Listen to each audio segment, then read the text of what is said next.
Hey guys, what's going on? It's Talk Force TV. Back again with another Red and Right show. I think it's the sixth episode we're doing of this. To my left, it is Jack. Hello. Jack is back.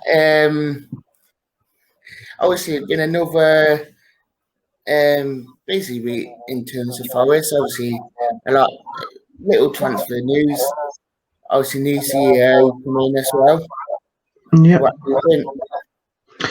I think to get the CEO from a team like Barnsley, I've only heard good things from Barnsley fans about him. He seems to keep himself out of any trouble because, usually when you hear CEOs talked about in the news or in the press, they've usually done something a bit wrong. So it's quite positive not to have heard much about him, and hopefully he can. Now we've got him in, he can keep the ball rolling. But to get him from a club like Barnsley, who look to be operating themselves quite well last season, it's positive. I mean, there've been quite a few jokes today about him saying it's either fantastic. He looks like someone from Fantastic Beasts or another Doctor Who. yeah, I've seen that. Yeah, with his trench coat on. Yeah, he looked like a murder mystery kind of guy. Yeah, I mean, it's been really nice to actually have quite a bit of positivity, especially today about the CEO. So it's been quite nice. Yeah, definitely. And given the sort of board members and backroom staff we've had before, hopefully this one can it's about time we have someone who can actually come in and do their job well and stick with the post for a while. Yeah, I mean, I know it's been said that Fentross is going to be on the board, but as a director, it's fine. But then it makes you think, will Fentross have any more influence, or will he just be one of them outside the directors roles? Yeah, it'd be interesting to see because, like you say, I don't know whether he'll moving down a position. I don't know whether he'll still try and get himself involved or whether he'll let those higher than him sort of do what they need to do. I don't know. It'll be interesting to see how it unfolds and how things go with that. I'm not really too sure. Yeah, I mean, as well, we have had a new goalkeeper coming in. Eddie O'Farrell, I've got his name completely wrong. Yeah, I think it's something like that, Hovar, something along those lines. And yeah, I see a lot of American fans are quite talking quite highly of him. I think he made like a last minute save, a penalty save against Mexico in extra time. So, if he could pull out a couple of big saves like that for us, would be brilliant. But no, I don't really know anything about him. It was quite out of the blue, to be honest. I saw that they'd put about a new signing, and I was thinking maybe could be is it Zinkernagel on loan, or I was thinking it could be I think is it Fleming? Someone we're looking. I think there's attacking midfielder. I was expecting it to be someone like that, someone that we've been linked to, but it was just someone who'd come to me. It was completely out of the blue. Had no idea it was happening, but I think it'd be interesting to see how he can do. Yeah, it was completely out of blue. I mean, I was just sat one just doing my own thing, and when I seen Forest tweet out saying new signing imminently, I was like, "What's happening?" Forest tweeting out I sign that night. Yeah, because you expect the signing to be sort of, I guess, around midday to this sort of time. Someone, you need sort of a lot of interest being drummed up about him, and then this one, it was quite late in the evening, just came out of nowhere. But I think it's a smart bit of business. It was someone who can give Samba proper competition. And if Samba maybe last season we didn't really have anyone to back him up, we might have got a bit complacent thinking he's going to play every game. But to bring somebody in of good quality, from what people have said, someone that can give him a bit of competition, then you could get the best out of Samba that way. I mean, that I was going to go into that question about who do you think will be number one out of Samba and the new goalkeeper? I think it'll be Samba. He'll be the number one. I think from the get go of the season. I think Houghton, from the I don't know if you might change it in pre-season, but from what it looks like, it might continue to be Samba. But I think he won't ever stick with Samba. I think he'll always give Horvath a chance, maybe in the cup, for example, give him a chance to impress. And if he feels he needs to swap him, then I reckon he probably will do. Yeah. I mean, do you feel that we needed to bring that someone else in, especially if it's having Smith there or? I think I never really thought we would have needed to get someone in before he came in, but now he's coming. It probably makes sense that we've got somebody in. I know Smith is a good keeper, but I wouldn't say that he's of a level to start week in week out in the Championship. He did a really good job between the sticks when he was playing against Port Vale. Made some really good saves, but as the level of someone like Samba to give him that real competition. I think to bring in someone like this, it definitely makes sense. I wouldn't have thought to do it because I'd have stuck with what we had. But I think to bring him in, it does make sense looking at, once it actually happened, I suppose. Yeah, I mean, there was quite a lot of speculation when he did come in that Olympiacos were selling their goalkeeper, so some were going to go to Olympiacos, which were like, Yeah, I mean, I hope not. I mean, I don't mind the fact that Olympiacos are linked with us because we there could potentially be like some players we can get and some players they can get, but if they just constantly bringing players in and doing stuff just because they know someone's going to leave there, so they'll get in one of our better players, it doesn't really feel right. no. Um, obviously, Forrest's been linked with the Croatian striker as well. Always get his name pronunciation really wrong. But Yeah, I can't remember his name off the top of my head, but yeah, it could be interesting. I've never heard of him before, so it'll be interesting to see what he's like. I have read a few things that say we could be getting him on loan first with the option to buy. It'll either be like 3 million now, or we get him on loan and then 2 million. I think if that's right. yeah, Um, just saying that it was loaned to buy, yeah, which I found really smart business in a way. yeah, because he's only a young lad, so be if he do if maybe he doesn't work and he's not up to the standard we need him, then we have him for a season and we don't have to pay that money. But if he does get him on loan and then we have that optional future fee in there, then we could get somebody at a steal. So I think it's really smart and it's quite weird really to link Forest to smart bits of transfer business. But I think this one it could be good and as a youngster he could potentially be someone who wants to prove himself and get into the Premier League, which I think it was Luke who mentioned it a couple of episodes ago, where he said we want to get players in who want to play in the Premier League who've never done it before, and obviously a lot of players from like countries around sort of Croatia, they look up to the Premier League as like a place they want to be. So to get in a youngster like that could really be a good option. But again, having him on loan doesn't work out. We're not tied into him. We don't have to try and offload him. We just send him back. Yeah, Sancho couldn't no fit. Yeah, Kulinovic, Yeah, something like that. Yeah. yeah. I mean, I read something over the weekend as well saying that when Dane Murphy was at Barnsley, that they were looking at him as well. So well, that could Yeah. be sneaking something out of Barnsley. Yeah, I mean, I think bringing in a new CEO, obviously at Barnsley, they started to form a really good recruitment system. Like they brought in, I think his name's DK, a striker, American player. They brought in unknown players, but who have actually been able to really perform. So, he might have taken some of the stuff from players that Barnsley wanted, and at Forest, where he got a little bit more cash, a little bit of a better reputation. Pardon me. We could nick a fair few of their players, which would be quite funny. Yeah, I mean, there's been a lot of talk of Joe Worrell this weekend. It weren't involved in Port Vale game, but a lot of talk suggesting that they were all set to sign for Brentford and all this and all that. Then it turned out today that he's not going anywhere. So Yeah. I don't know. What's your thoughts on it?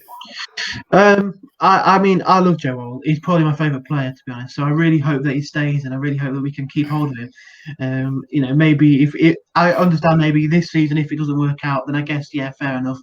But I don't know. I don't know if he went to Brentford, if he would be in their first team.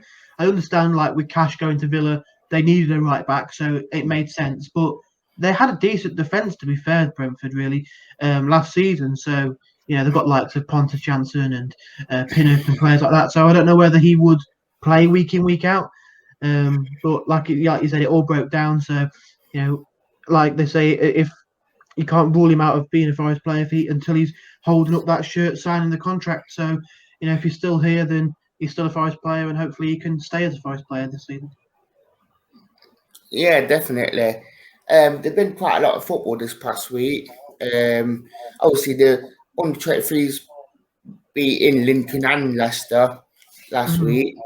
I mean, they were all the bomb squad, as we call it, featured in both games with Harry Arter scoring Friday. So it seems like that the under 23s are doing really well.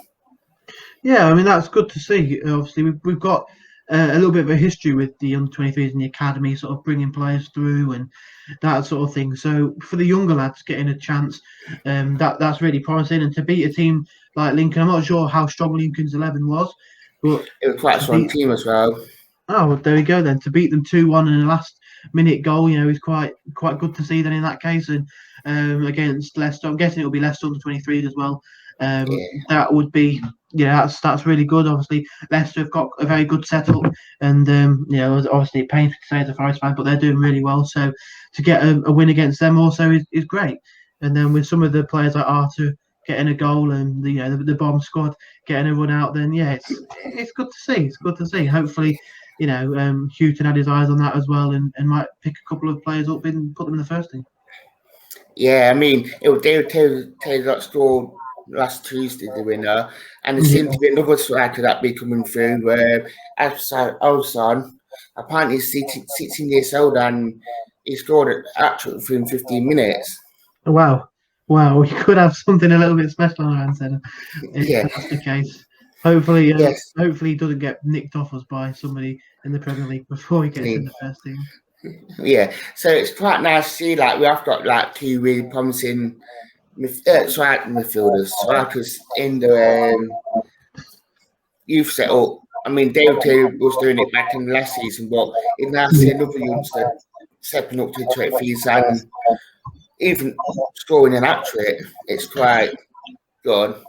Yeah, definitely. And given last season how we struggled so much to score goals, knowing that we've got some youngsters coming up on their way who can score goals like they've shown, it's only a positive thing. And hopefully, hopefully Houghton does use some of the youngsters, or he does have his team or himself looking at them and seeing how they can perform and whether they can get into the first team. But there's it's only a positive thing when you're seeing your youngsters getting goals in games against Lincoln and like they're one of their first main teams really, and the team in the Premier League in the Leicester obviously is only their under 23s as well. But again, to score goals against any club is good to see. So I think, like I say, it can only be a positive thing, and to have two youngsters coming through, two exciting youngsters, and I guess many more coming through as well. Then it's exciting times.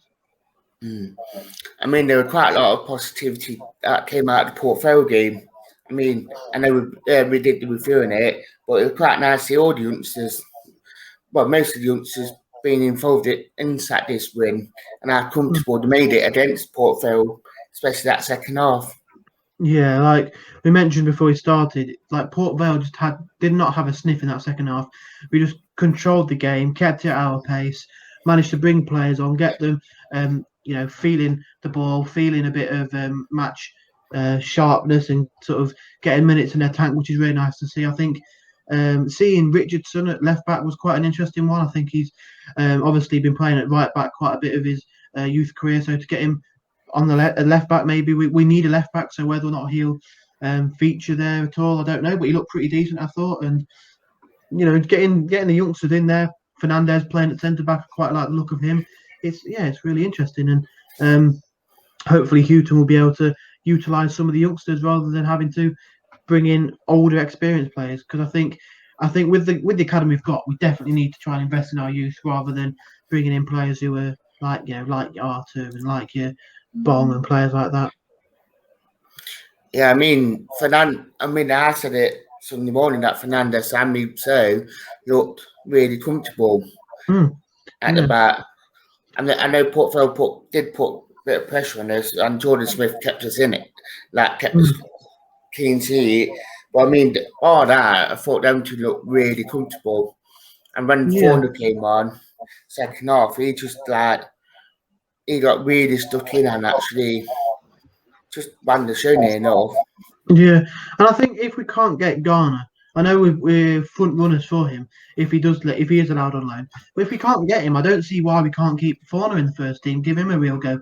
I think obviously it is only been a non-league side and then a team who got relegated to League Two, but he's looked really composed. He's looked really calm on the ball. He's not looked like he's been dazed or anything like that. He looks really controlled when he has the ball in his possession. So I'd be happy to give him a go and see what he can offer.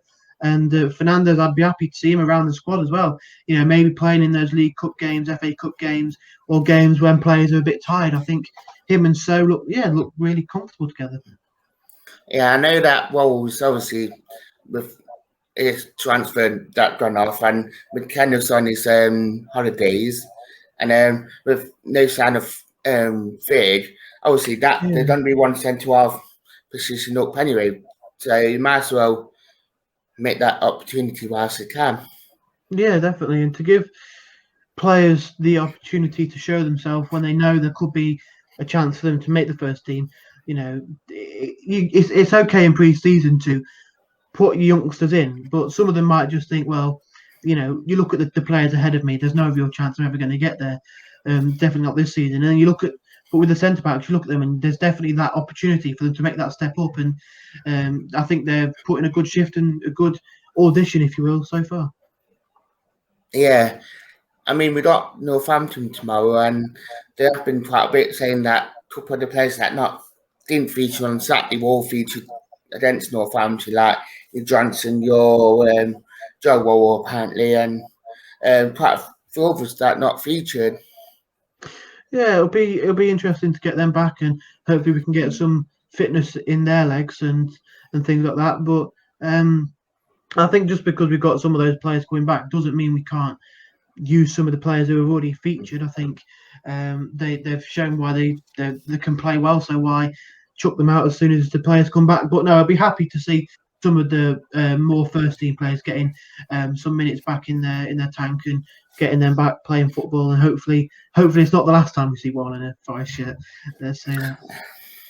Yeah, I said that. I mean, going on to that as well now, saying that the government has said that fans aren't enough allowed back in stadiums, so obviously we'll get to hopefully see while we're in the Forest shirt.